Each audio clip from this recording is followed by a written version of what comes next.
Hey, good morning. Chuck here with Apple Drains. Today we're out here on St. Augustine Beach, nation's oldest city for people that don't know about St. Augustine, over 500 years old. Anyways, we're putting in a yard drain, and let's take a look here. During a recent hurricane, this entire street and neighborhood was underwater, and most of the homeowners put these sandbags out trying to stop the water. So from this area back here, where you can see the exposed giant tree roots, water just floods and floods, especially during the northeasters or during a hurricane, either one. This area is totally underwater. In fact, pretty much the whole island is underwater. But we can put in the French drain. We're going to use this easy flow, the styrofoam peanut pipe.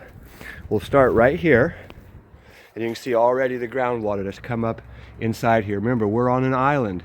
This is St. Augustine Beach. We're going to put that easy flow down through the trench. It'll turn, come over here to the sump basin. Sump pump is going to lift it up, and we'll send it all the way out to the street. We've already started our basin hole, but you can see there's a lot of things underground. Biggest problem here with do-it-yourselfer is these tree roots. They are giant. Giant ones aren't so bad, easy to chop through, but it's the little ones that are underground that run all the way out to the front. And out here at the front, where we're going to discharge, we also have to contend with the water line. Remember, here in the south, water lines are only a foot deep. They're not very deep at all because it doesn't freeze, quote unquote. But you can see the root system that comes through here. We'll discharge right out here at the street. Okay, so we've got the bulk of this excavation done. Just laid a piece of pipe to check our depth. We're about 6 or 8 inches below grade for our French drain. Remember, we're using the easy flow drain system. And what that is 4-inch perforated pipe surrounded by styrofoam peanuts. And then it's encased in fabric.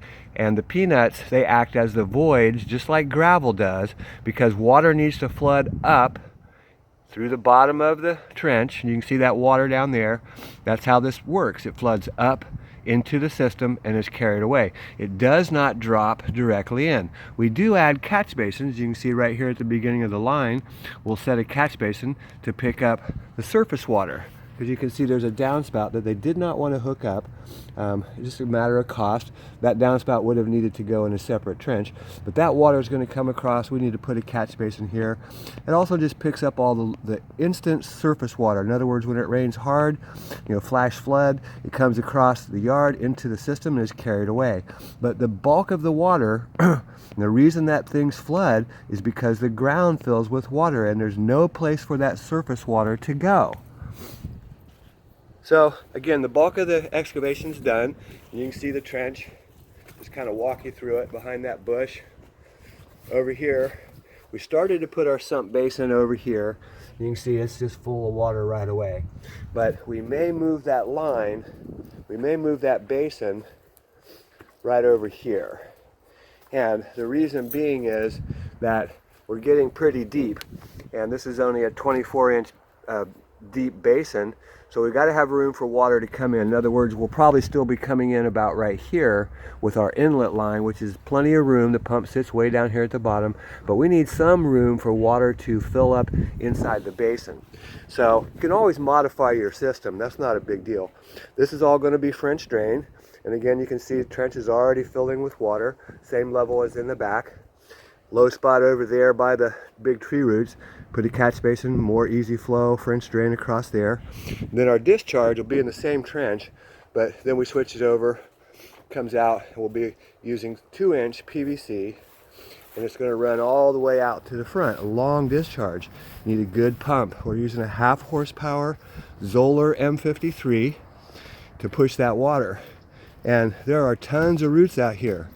These are some type of oak, and they just love to be on top of the ground, but there is a lot of roots to this area.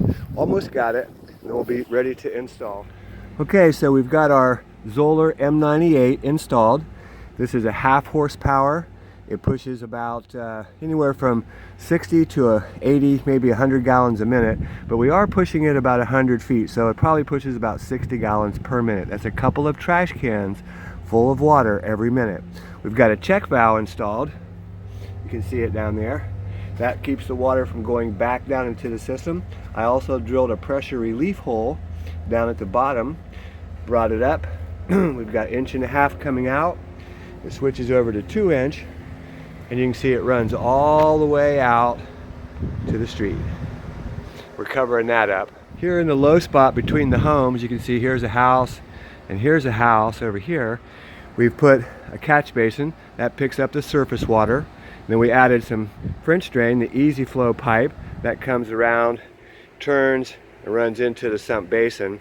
Over here, we've got a small piece of solid because we've already collected the water. We've got 3 catch basins in the back. Whoops. 1 over here, 2 more along the fence line. We're going to put some more soil here and grade this off so that it's quite low in this area over here. Hey, this is Chuck with Apple Drains, reminding you that if you believe you can do something, I guarantee you can do it. Have a great day.